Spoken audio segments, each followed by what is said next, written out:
Chaque matin, bien avant que le jour ne se lève, des milliers de frontaliers venus de France, Belgique et Allemagne se rendent au Luxembourg pour travailler, parfois très loin de chez eux.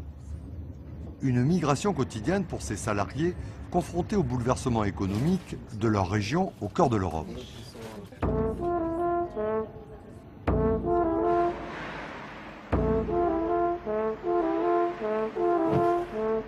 Les gouttes glissent sur le verre lisse des vitres tristes du Luxembourg. Les trains se traînent au matin blême dans le tunnel de Bétambourg. Tout s'accorde, tout concorde, tout s'adapte, tout convient. Les gardes, les portes lourdes du grand-duché du Grand Faubourg.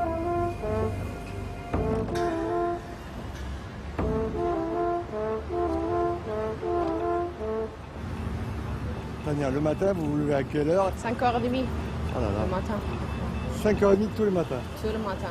Après, il y a le premier train. Le premier train à 6h26 à Odaltiche, et après à Esch à 6h30. Et après, ici à la gare, il faut prendre le bus à 7h09. Pour arriver. Chez Ernest Young à 8h moins le quart, normalement. Ça dépend du trafic. Tania est ce qu'on appelle une frontalière. Chaque jour, elle parcourt en train et en bus la cinquantaine de kilomètres qui séparent son domicile d'Audun-le-Tiche de son employeur au Luxembourg. Mais le cas de Tania n'est pas original dans cette région. Au fil des années, des dizaines de milliers de Lorrains se sont mis à franchir la frontière pour aller chercher du travail et croisent ainsi des Belges wallons et des Allemands sarrois qui font de même. Aujourd'hui, ils sont plus de 150 000 salariés à se rendre quotidiennement dans un pays d'à peine 500 000 habitants, ce qui en fait la population de travailleurs frontaliers la plus élevée en Europe. Le retour, c'est un petit peu différent parce que je prends la navette chez Ernest Young, alors c'est directement jusqu'à la gare. Je sors d'Ernest Young à 5h après-midi, j'arrive ici à 5h20 normalement. Je prends le train à 5h35. Ouais. J'arrive chez moi à 18h. Ouais. Alors c'est mieux comme ça. C'est différent. Ça fait quand même une longue journée, Tania. Ah ouais, hein? Ça fait quand même, hein? Long. Tous les jours. Tous les jours. Et tous les jours, après, toute seule là-bas à Ernst. Toute une journée toute seule. Ah oui, toute la journée toute seule, je vais rester folle. Le Luxembourg s'est organisé ces dernières décennies autour d'un secteur tertiaire fortement hiérarchisé. D'un côté, la planète financière, de l'autre, le monde des services aux entreprises. Les plus grandes multinationales du secteur comme Sodexo, Honnête, Eurest se livrent ici une compétition féroce. Au cœur du dispositif, les milliers de frontaliers font tourner la machine. 8h moins 10. Ça y est, le bout du chemin. Ah ouais.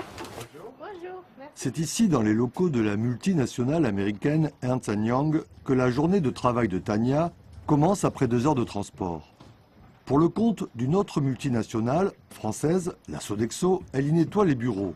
Ces activités de ménage sont très largement occupées par les frontaliers lorrains.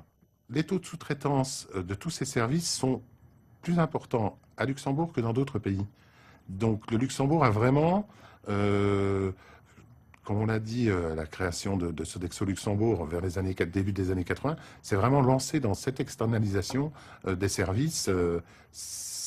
C'est ce qui a amené effectivement le fait qu'aujourd'hui toutes les grandes entreprises, mais également des entreprises locales, sont présentes dans ces domaines. 8h juste, hein.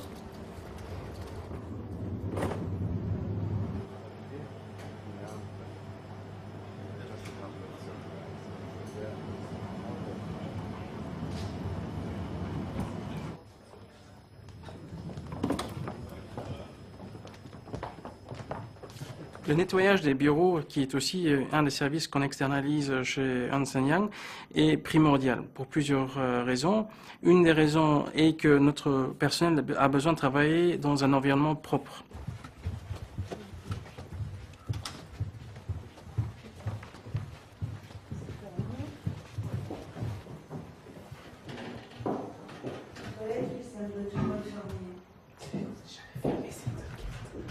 Les dames font un travail, moi je suis là pour voir si les toilettes ont bien été faites. Donc, bien, je sais qu'elles l'ont fait, mais si elles ont bien été en dessous de la cuvette, les traces sur les miroirs, les bouches d'aération si elles sont faites.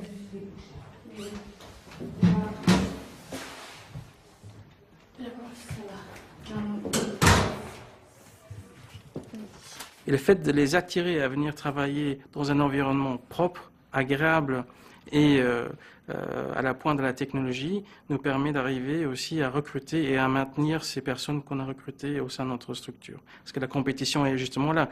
Comment recruter les bonnes personnes, comment les développer, comment les former et au-delà de ça, comment les garder au sein d'une entreprise comme la nôtre.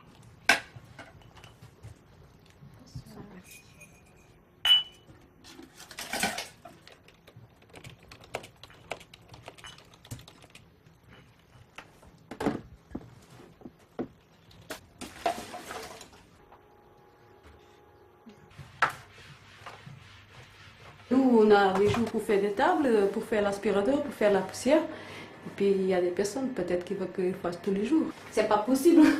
On n'arrive pas à faire la poussière tous les jours. Bon, il y a des choses qu'on doit faire tous les jours, comme ici. Quand j'ai commencé ici, on était 14. Maintenant, on est, je crois, 11 avec la responsable. Alors vous voyez la différence. Le slogan ou le leitmotiv de Sodexo, c'est faire de chaque jour un jour meilleur. On veut être un partenaire pour nos clients, pour l'aider à atteindre ses objectifs. On ne veut pas être un simple fournisseur. L'idée, c'est de participer au progrès des individus et à la performance des collectivités qui emploient ces individus pour leur permettre d'atteindre leurs objectifs.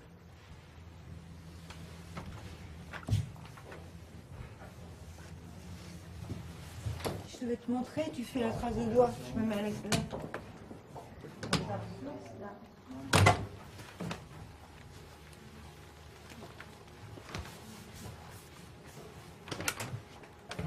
C'est bon. C'est bon. C'était Oui, oui. Une trace de doigt, ça veut dire que la porte n'a pas été faite pour le client le lendemain. Une trace de doigt, on doit la repérer et la relever tout de suite. Il peut le voir, le client. Ah, le client, il va voir que ça, que la trace de doigt qui n'a pas été faite.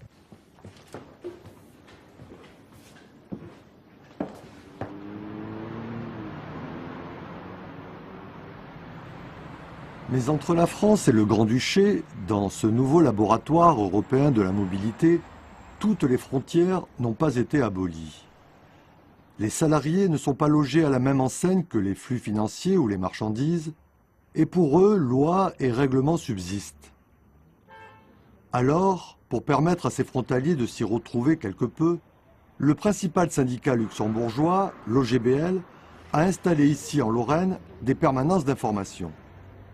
À Audun-le-Tiche, par exemple, Philippe Maninti tente toutes les semaines de résoudre nombre de litiges, comme dans le cas de cette ouvrière licenciée après 2 opérations d'une hernie discale et en attente d'une reconnaissance d'invalidité.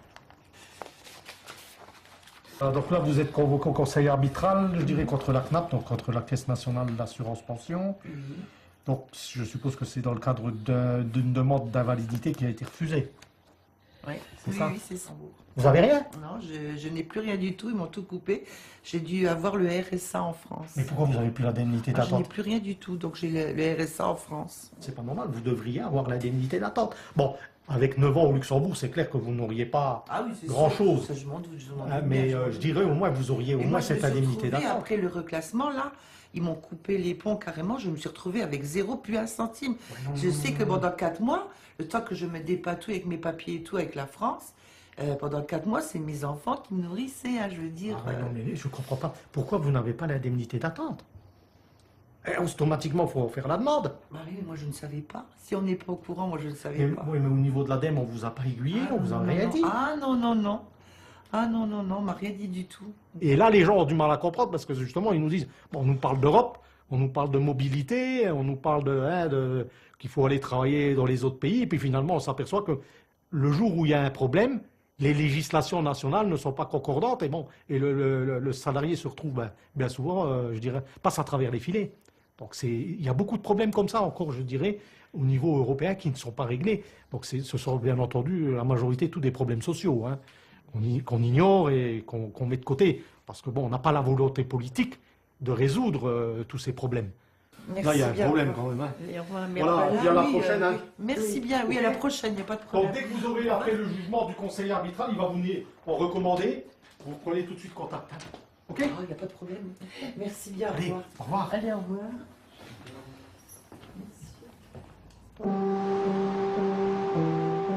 Les nombreux problèmes engendrés par des droits du travail différents n'ont pas empêché l'explosion de ce phénomène de mobilité. De 5700 en 1980, les frontaliers lorrains sont aujourd'hui plus de 76 000 à franchir tous les jours la frontière luxembourgeoise. La principale raison de cette migration quotidienne est simple. En Lorraine, le travail industriel a fondu comme neige au soleil. Bon, je dirais, si tu n'habites pas dans le coin, tu sais quand même, tu te doutes qu'il y avait une usine par rapport à ce qu'ils ont mis là sur les piliers. Hein. Mais c'est vrai, encore une fois, que quelqu'un qui n'a pas habité dans cette ville, ou qui n'est pas né, ou qui vient maintenant de l'extérieur, je dirais, on a très peu de traces quand même de l'usine, de ce qu'il en reste. Hein. Tu t'imagines la surface de l'usine. Hein. Tu dis souvent l'usine, parce qu'ici l'usine c'est... Bah, pour nous, c'est la sidérurgie, hein, on n'a rien connu d'autre. Hein. La sidérurgie et les mines. C'était l'activité, je dirais, économique des communes. Hein.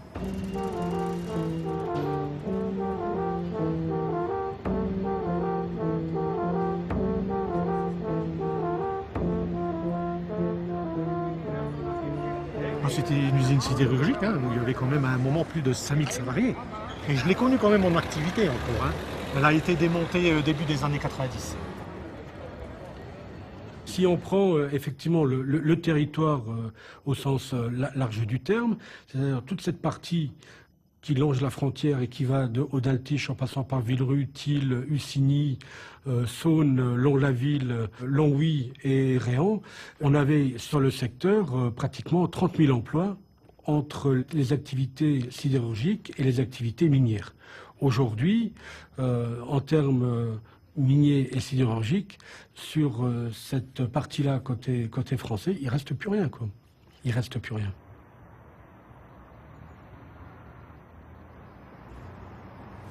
Heureusement qu'il y avait quand même le Luxembourg en termes d'emploi. Hein. Je parle en termes d'emploi, pour le reste, bon, c'est une autre discussion, beaucoup plus large. Donc, mais je parle en termes d'emploi, c'est vrai que je dirais ça a été un ballon d'oxygène, je dirais, pour les gens qui habitaient ici. À Villerue, par exemple, on a un peu plus de 60% de la population active qui travaille au Grand-Duché. À Russange, une petite commune mosellane proche de Villerue, le nombre de travailleurs frontaliers qui ont une activité au Grand-Duché doit atteindre les 80%. Voilà, on est effectivement aujourd'hui sur une modification considérable de l'emploi sur notre secteur où effectivement l'immense majorité dans ce secteur transfrontalier, l'immense majorité des frontaliers, enfin en tout cas de la population active, trouve une activité professionnelle au Grand-Duché. D'après, je dirais, les statistiques qui ressortent, je dirais, les frontaliers français apparemment acceptent plus facilement des boulots moins rémunérés que, je dirais, les résidents ou les autres frontaliers. Les sales boulots. Les sales boulots. Mais encore une fois, il y a la nécessité de l'emploi.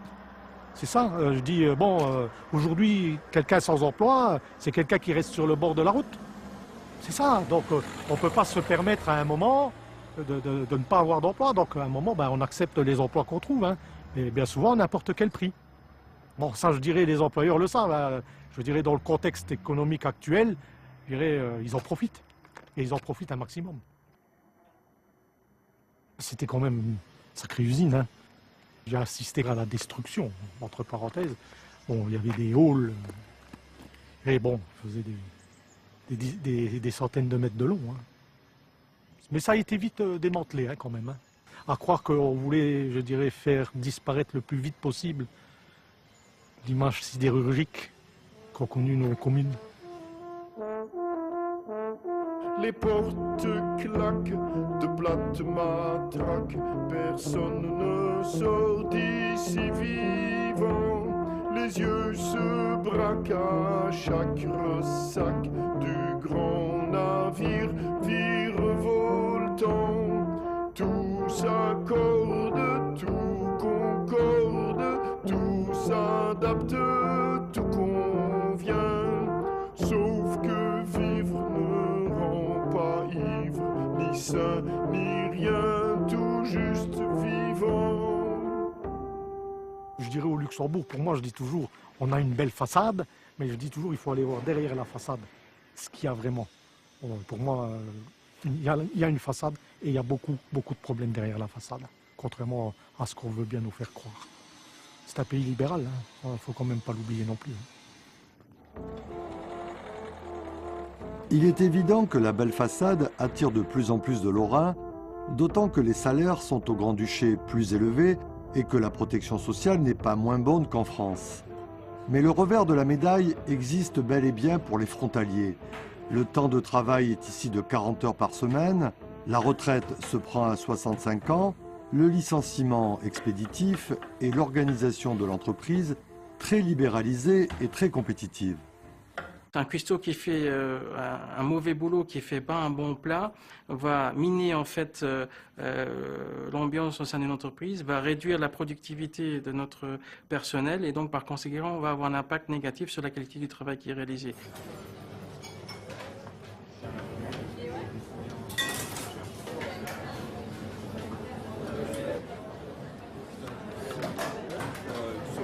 Moi aussi vous pouvez y aller sur les...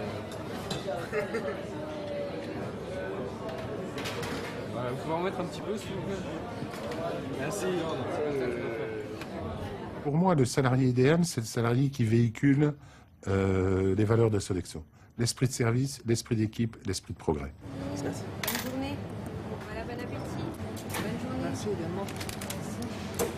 Bon appétit. Bon appétit. Merci. Bonjour. Bon appétit.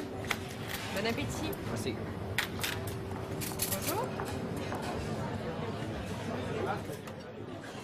Ce modèle économique basé sur l'externalisation systématique des services aux entreprises fait du Luxembourg une référence en Europe et comble les rêves des milieux libéraux. La compétition pour obtenir les marchés y est plus féroce qu'ailleurs et les conséquences pour tous les salariés, et notamment les frontaliers, plus rudes.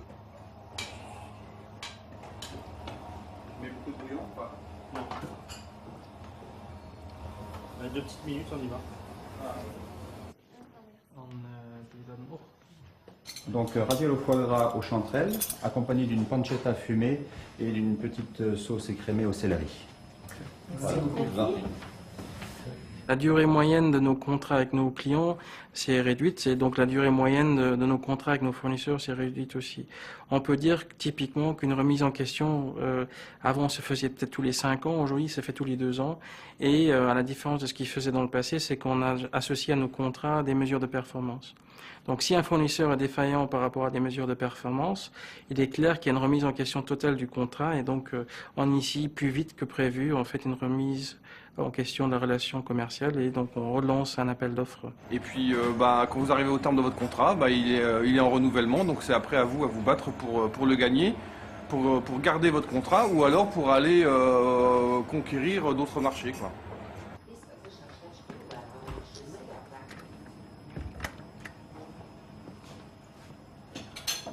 Quand on est sur un marché et où effectivement on a je ne vais pas dire une situation de monopole, mais enfin on est leader sur notre marché, on doit faire attention de ne pas nous endormir. Les conséquences, c'est-à-dire que forcément quand on est autour d'une période comme ça, il y a toujours un petit peu plus de stress pour nous.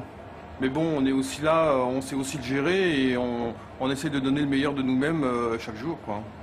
Un des principes que nous utilisons, que nous promouvons dans l'entreprise, c'est la proactivité. On veut étonner nos clients positivement et, si possible, avant qu'ils nous le demandent, c'est-à-dire anticiper leurs besoins, être à l'écoute, leur proposer des solutions, leur proposer des innovations. Dans notre métier, il faut être discret, c'est important. Discret et aussi avoir la vue sur la demande avant qu'il le demande. Même, il n'a pas besoin de demander qu'il veut un expresso, il prendra toujours l'expresso. En fait, il faut être visible et en même temps invisible. Voilà. Bon, quelque part, c'est un peu difficile parce que bon, être invisible, mais pourquoi pas, il faut essayer. Les femmes glissent sur le sol lisse, les longs solstices du grand néon, les balais bosses, des traces de grâce, la grâce des femmes du grand ballet.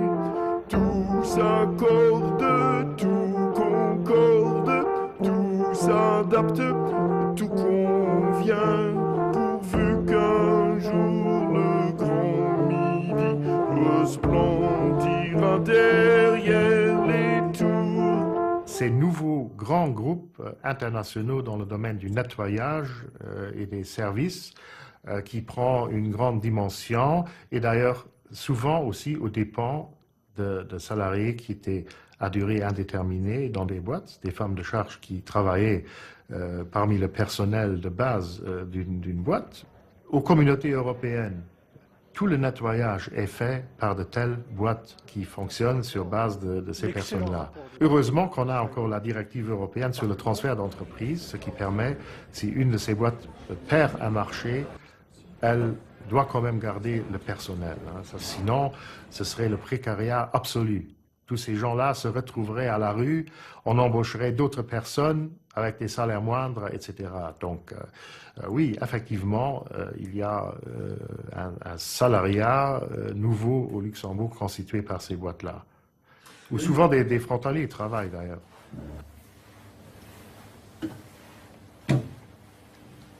C'est une des places du site la plus difficile. Là, elle doit faire aussi bien table, chaise, pied de chaise, sol. C'est très grand et puis il y a du monde qui vient aussi à toute heure. On travaille jusqu'à 22 heures sur le site. Il peut y avoir des gens qui travaillent jusqu'à 22 heures. Donc si elle est en train admettons, toute cette partie-là est déjà faite, il y a un groupe qui vient, qui s'installe sur la partie-là, ce qui peut arriver. Eh ben, elle va devoir revenir la refaire après. C'est vrai qu'il y a énormément de travail ici. Donc la dame qui le fait a beaucoup de mérite. Vous ne chômez pas là? Non. On n'a pas à respirer ici. Franchement, j'aime pas cette place. Mais... Elle aime pas trop. Bon, mais bon, j'en ai pas une qui l'adore cette place, parce que c'est vrai qu'elle est vraiment physique. J'arrive chez moi à 11h, on va dire. Parce que je rentre en voiture avec la femme, sinon je rentre à presque minuit, je crois, avec le bus. Ah oui. Le temps que j'attrape la gare, vous savez, c'est loin d'ici. Et j'arrive à la gare, je prends le bus une demi-heure. Et après, pour y aller à Florange aussi, il faut attendre quelqu'un qui revenir me chercher, parce qu'il n'y a plus de bus. Ça fait que je rentre plus tard, quoi. Une femme, elle a besoin aussi de sortir un peu de la maison et de voir un peu autre chose. Surtout une femme seule, elle a besoin aussi de voir un peu autre chose que ses enfants et ses quatre murs. Ça lui permet aussi d'avoir une vie sociale. Parce que même si c'est pour faire le nettoyage, après elles sont toute une équipe, elles se parlent, elles partagent les choses, ça leur fait aussi du bien au moral. Donc c'est bon pour tout le monde. En tout cas, votre collègue, elle s'ennuie pas. Ah, Madame Faradja, elle... Et puis elle a toujours le sourire. Et pourtant elle a 6 enfants, vous voyez? Le sourire, il est toujours là. Voilà, c'est le plus important.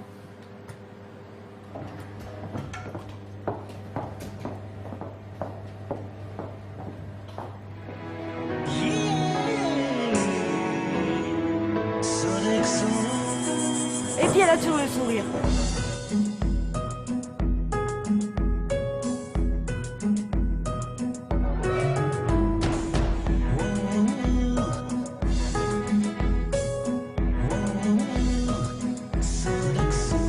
Le Luxembourg est devenu le laboratoire européen de cette nouvelle forme de salariat.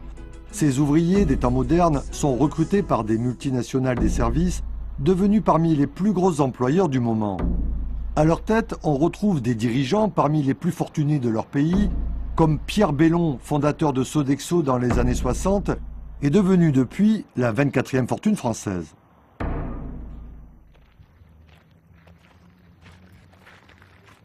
Alain Eckel est lui aussi frontalier. Il a travaillé toute sa vie au Grand-Duché, à Belleval, dans le berceau de la sidérurgie luxembourgeoise, et a été à la tête du principal syndicat de son entreprise, l'OGBL. Rien de surprenant pour ce Lorrain, maire de Crune, petite ville voisine de Villerue, et fils de l'ancien maire communiste.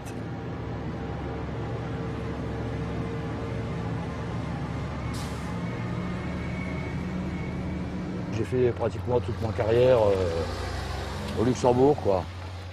Moi, j'ai connu toute la restructuration d'Arbet, d'Arcelor et d'ArcelorMittal, quoi. Donc, quand on a commencé ici, on était 27 000, 28 000. Sur le site de Belleval, je pense, si ma mémoire ne me fait pas défaut, qu'on était 8 000 ouvriers.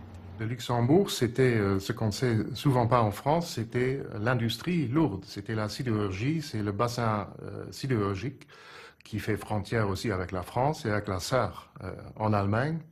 Un historien luxembourgeois a dit que le Luxembourg, qu'au berceau du Luxembourg, il y a les mines de fer. Comme par exemple au berceau de l'Égypte, il y a le Nil, le delta fertile du Nil. Après, tout ça a fermé.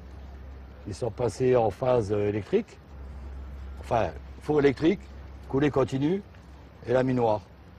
Donc là, maintenant, on est à 1100 avec le service administratif. Il y a 850 ouvriers et le reste, c'est l'administratif, quoi.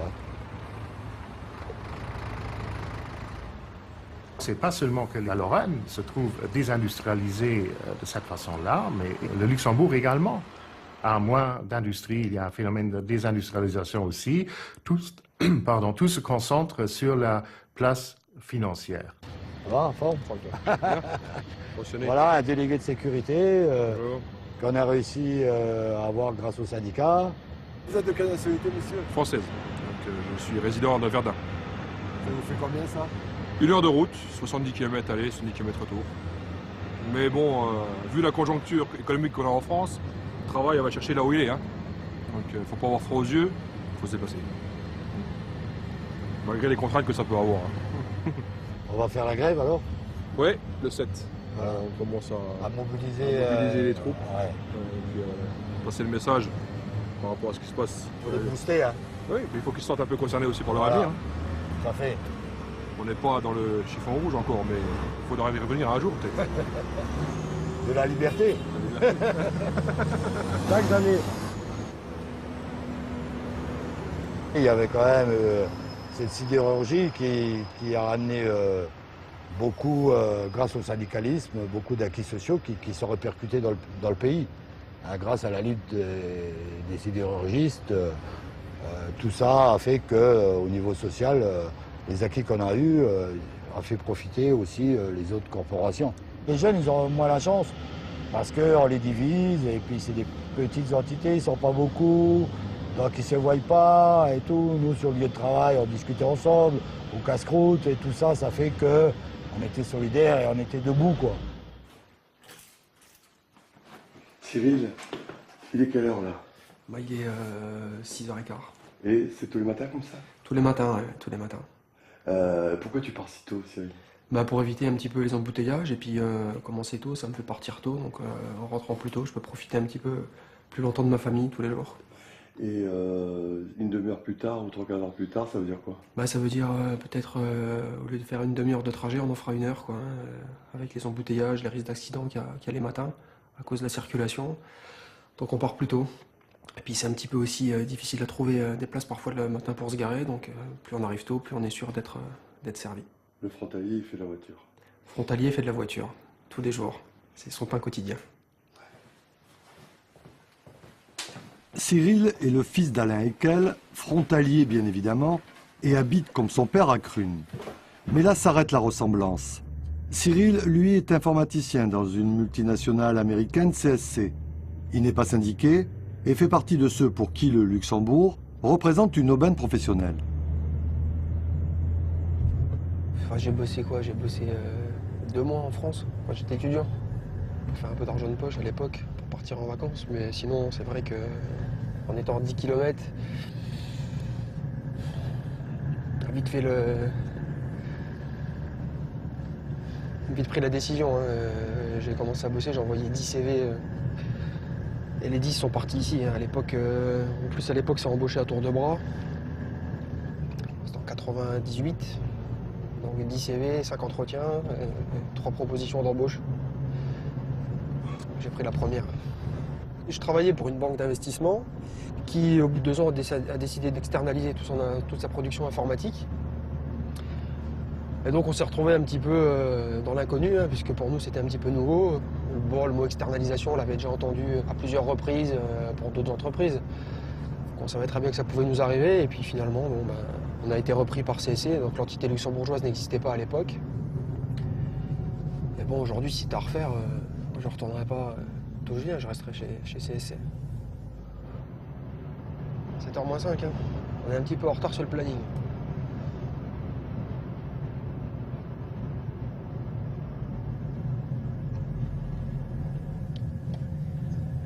Ça se joue à quelques minutes près, hein. 10 minutes plus tôt, on serait passé un peu mieux.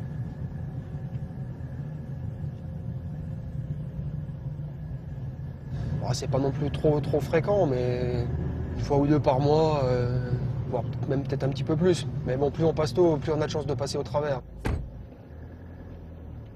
Bon, on a le Luxembourg à côté, tant mieux. C'est sûr que s'il serait situé sur la côte d'Azur, où il y a le soleil, ça serait encore mieux. Mais on va pas commencer à se plaindre non plus, hein. On est quand même, le mot est peut-être un petit peu fort, mais on peut se considérer comme des privilégiés. Quand on voit ce qui se passe en France, au niveau de l'emploi, c'est quand même pas joyeux. Je trouve qu'ici, on est quand même plutôt bien de ce point de vue-là. Bon boulot, bon salaire. Ça vaut bien un petit peu de route le matin et un petit peu de route le soir. Et un petit peu de neige l'hiver.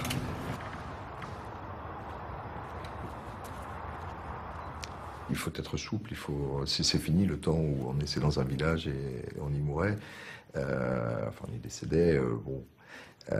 Moi j'y crois pas, non, il faut suivre l'évolution telle qu'elle est, il y a des ouvertures, il y a des besoins, c'est là où il faut aller si vous cherchez du travail intéressant, parce que ça aussi, ça peut être une motivation, mais c'est encore une fois personnel, mais je pense que vous avez raison, les gens sont de plus en plus mobiles.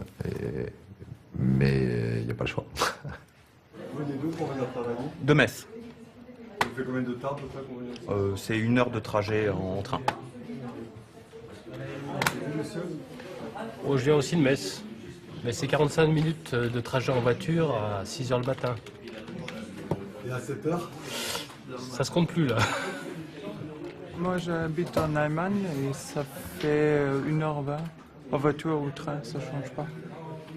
Il faut comprendre également que nos interlocuteurs, qui vont être des patrons informatiques, mais également même des comités de direction, mais essentiellement des patrons informatiques, subissent d'énormes pressions de leur ligne de métier, puisque, comme je le disais, on est là pour servir leur métier, in fine, et c'est clair qu'ils ont de grosses pressions pour délivrer rapidement, et de grosses pressions également de leur comité de direction, pour délivrer rapidement à coût réduit. Donc, bien évidemment, ils répercutent ces tensions sur nous, mais ça fait partie de la règle du jeu, quoi. De Bastogne, en Belgique. Ça fait combien à peu près? 50 minutes, 55 minutes quand il n'y a pas de trafic. Moi de Nancy. Combien à peu près? 110 km, 2 heures. Il faut être flexible et donc il faut renvoyer l'ascenseur, si vous voulez, hein. Donc, il y a des gens qui vont avoir à travailler la nuit, ça nous arrive parfois, hein. Je ne parle pas des pilotes qui, eux, tournent en équipe, hein. Ils font les 3-8, mais je parle des ingénieurs et des gens qui sont obligés d'être disponibles, d'astreinte régulièrement, etc. Alors, Luxembourg, 4 fois par semaine, et de Paris, 1 fois par semaine. Vous êtes parisien au départ? Oui. Voilà.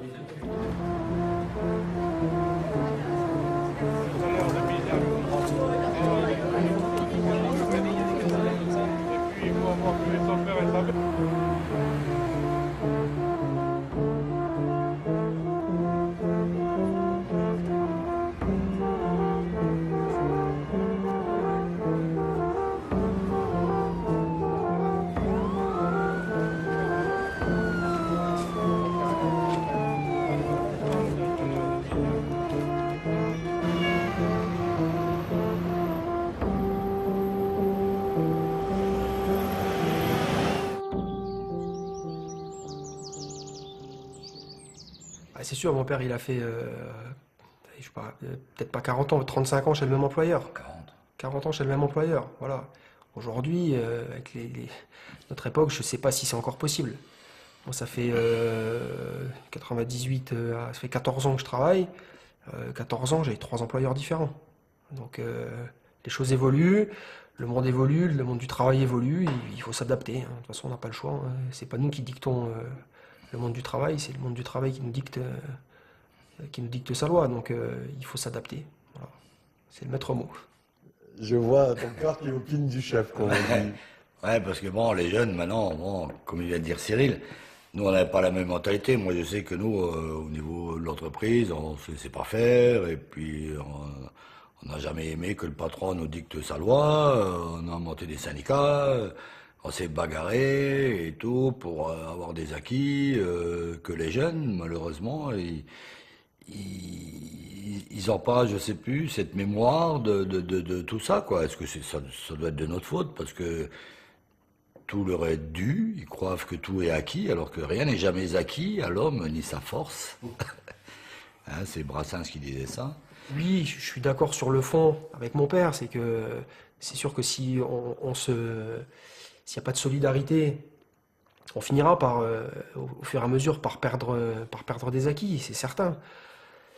Mais voilà, moi je m'estime, c'est peut-être un tort, mais je m'estime quand même par rapport à ce que je vois en France ou dans certaines contrées françaises où il n'y a vraiment pas de boulot, où les gens vivent dans la misère.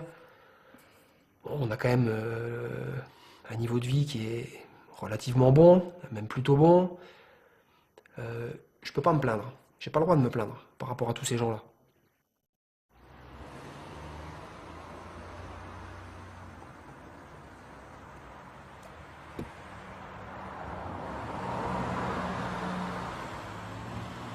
Et ici, on a voulu représenter un peu l'image de la commune. Donc là, tu vois le Crune Village, à droite, là, avec l'église Saint-Léger, qui représente le village, avec les agriculteurs, donc le cheval, les paysans, quoi. Et après, ici, c'est Crune, cité, donc l'église de Fer, qui est classée monument historique. C'était un prototype qu'a construit De Vadel. De Vadel, il possédait tout, hein, la mine, les cités minières, les routes, les écoles, les commerces, ils avaient tout, quoi. Ils avaient tout, comme ça les mineurs ils travaillaient là et puis ils dépensaient leurs sous là. T'en as connu toi des Wendel? Non, j'en ai pas connu, non. Enfin, je les ai connus comme ça, de vue, mais on n'était pas copains. Ah, tu les as vus, t'en as vu? On les a vus, ouais. Ah, d'ailleurs, quand ils ont inauguré, enfin on va dire inauguré l'église, il y a Antoine de Sellière qui est marié avec une petite fille de Vadel qui est venue à l'inauguration, quoi. Voilà.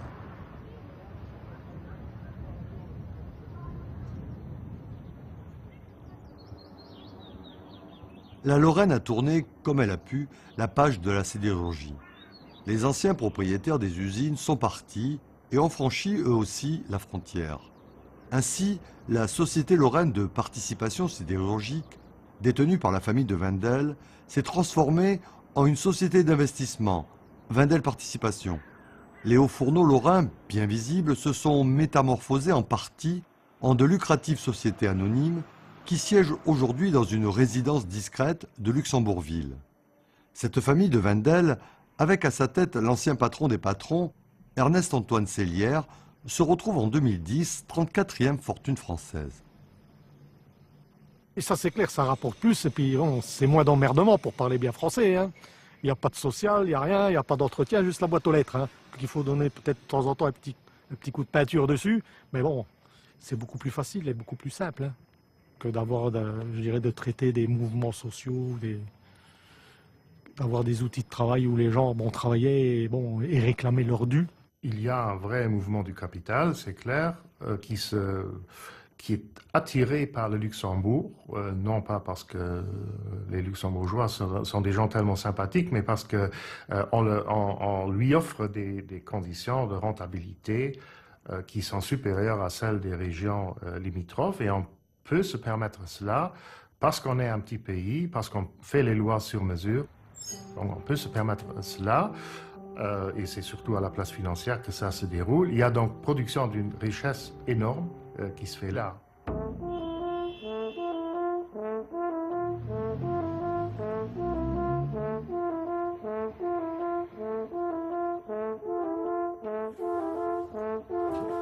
Mais le Luxembourg n'attire pas que les capitaux en mal de rentabilité et les salariés français en mal de travail. À une soixantaine de kilomètres de Villerue, Longwy et Krun, Jennifer, infirmière, et Thomas, employé de banque, quittent très tôt leur domicile de Merzig, petite ville de la Sarre, pour se rendre au Grand-Duché. Le phénomène frontalier est tout récent en Allemagne et il est dû en partie à la mise en place dans les années 2000 des politiques de dérégulation des services publics, notamment hospitaliers.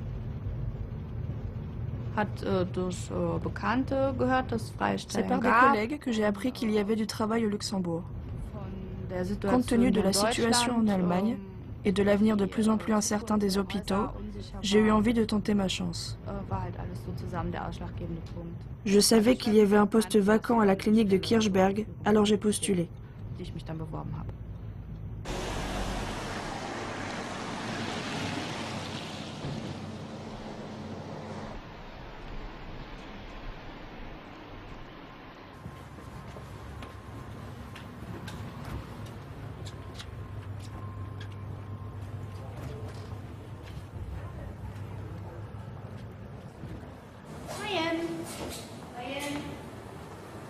Also von meiner Sicht aus würde ich sagen, dass anfangs, dass die Möglichkeit, sich direkt Ce qu'on a perdu au fil des ans en Allemagne, c'est la possibilité de s'occuper directement du patient, de passer un peu de temps avec lui quand il va mal, de s'asseoir près de lui, comme par exemple dans le cas des personnes âgées en fin de vie. La pression de plus en plus lourde qui pèse sur le personnel, la place croissante prise par la médecine libérale, le travail de paperasse,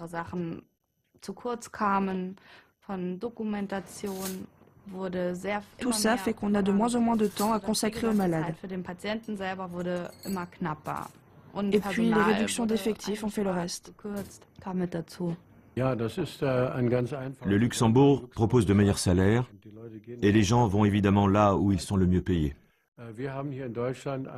Ici en Allemagne, nous souffrons d'un fléau qui n'est pas aussi aigu dans les autres pays européens. La politique des bas salaires. Il y a beaucoup de gens en Allemagne qui gagnent moins de 1 000 € par mois. Cette précarité salariale se propage de plus en plus, y compris dans l'industrie des services. C'est pourquoi les Allemands dotés d'une bonne formation, comme par exemple les infirmiers, vont chercher un emploi au Luxembourg ou en Suisse, où ils peuvent espérer un meilleur salaire. La paupérisation croissante d'une partie des Allemands a transformé le cours de l'histoire de la région. En 10 ans, le nombre de pauvres a quasiment doublé, passant de 8 à 15 millions. Les réformes du marché du travail, initiées en 2003 par le gouvernement social-démocrate de Gerhard Schröder, y sont certainement pour beaucoup. Les Sarrois, habitués durant des décennies à voir des salariés étrangers, sont à leur tour contraints de franchir la frontière. L'idéologie qui s'est imposée à cette époque n'est pas celle des sociodémocrates ou des Verts. C'est celle des milieux patronaux et du néolibéralisme. Leur credo, libérer l'économie du poids des impôts et des salaires, et tout ira bien. On a juste oublié qu'à force de baisser les salaires, les salariés ne peuvent plus acheter les produits qu'ils fabriquent. C'est Henry Ford qui disait « Les voitures n'achètent pas de voitures ». Cette leçon de sagesse, l'Europe l'a oubliée avec les conséquences que l'on voit aujourd'hui. Ce que j'observe autour de moi, c'est qu'il y a beaucoup de gens qui veulent tenter leur chance au Luxembourg, surtout chez les hommes qui veulent fonder une famille ou assurer leur avenir. De plus en plus d'hommes partent au Luxembourg. C'est un phénomène très actuel.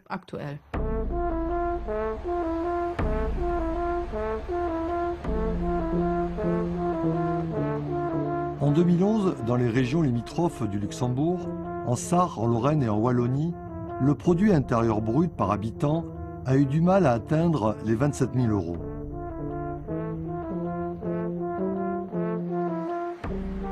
À l'opposé au Grand-Duché, ce même PIB par habitant a tutoyé les sommets et atteint la 2e place mondiale avec 71 800 €, juste derrière le Qatar. Les frontaliers français, allemands et belges ne sont certainement pas pour rien dans cette performance.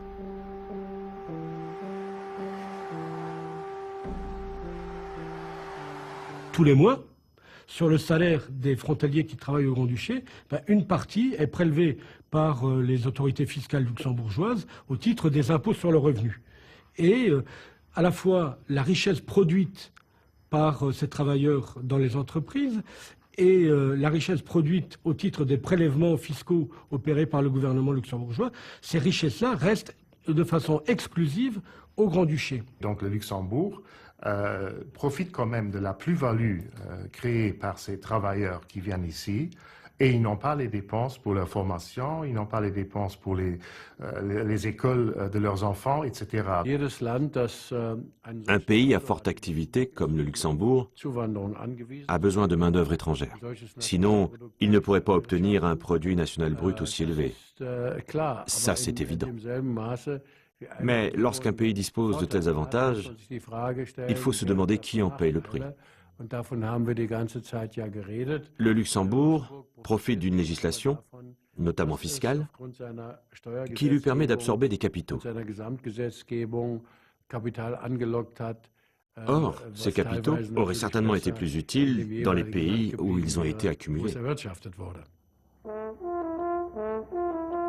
30 années de restructuration industrielle et de libéralisation économique ont normalisé l'extrême mobilité des salariés et ont remodelé les structures sociales de cette grande région. Au centre, un havre prospère et à sa périphérie, une zone en recomposition.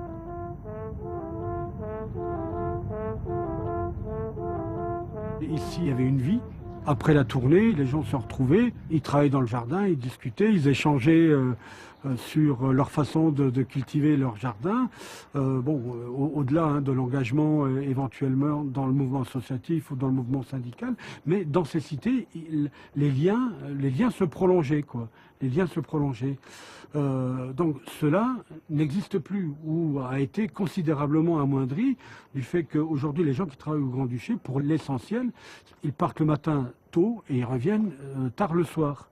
Si c'est vrai qu'au Grand-Duché, les salaires, pour l'essentiel, les salaires sont plus avantageux, les prestations familiales sont plus intéressantes qu'en France, mais néanmoins, on a une protection sociale qui n'a rien à voir avec ce qui existe en France et une fragilité de l'emploi qui peut être remis en cause, alors je ne dis pas du jour au lendemain, mais de façon très rapide. Dans certaines banques, au moment des difficultés financières qu'ont connues certaines grandes banques luxembourgeoises, il y a des gens qui arrivent le matin et qui repartaient dans l'après-midi après avoir mis leurs affaires dans un carton. Une vie dans les quartiers qui est bouleversée, des relations sociales qui deviennent de plus en plus ténues, une fragilisation de la situation professionnelle des gens qui les conduit, je dirais, peut-être pour certains à leur corps défendant, à trouver des solutions non pas collectives, mais des solutions individuelles, pour ne pas dire individualistes. Ma préoccupation au boulot, c'est de me protéger, et je me protège seul. Dussé-je remettre en cause, sans me préoccuper de ce que deviendra, de ce que pourrait devenir mon collègue ou mon voisin, quoi. Les gouttes glissent sur le verre lisse des vitres tristes du Luxembourg. Les trains se traînent au matin blême dans le tunnel de Bétambourg. Je le dis toujours, si le Luxembourg demain a un rhume, la Lorraine aura une pneumonie, en termes économiques. Donc c'est vrai que c'est quand même, on est quand même dans une situation assez fragile, où on voit bien que les choses bougent très rapidement aujourd'hui. Donc du jour au lendemain, il peut y avoir des problèmes. Si l'économie luxembourgeoise s'effondre, c'est clair qu'il va y avoir un retour massif de frontaliers qui vont se retrouver au chômage. Les économistes disent que c'est une variable d'ajustement de l'économie luxembourgeoise, le travail frontalier. Quand une entreprise ferme et qu'il y a 80% de frontaliers qui ont travaillé là, ces frontaliers n'apparaissent plus dans les statistiques luxembourgeoises. Ils ne touchent pas le chômage au Luxembourg, ils le touchent en France. Et simplement, ils ne sont plus là. Personne ne peut évaluer au juste combien de gens sont partis. On sait quelle perte d'emploi il y a eu, mais ce sont des fantômes qui partent comme ça, comme ils sont venus, ils repartent sans plus jamais revenir. Hein. Donc c'est évidemment, oui, c'est l'armée de réserve du Luxembourg, c'est évidemment en grande partie le travail frontalier, ça c'est clair. Hein.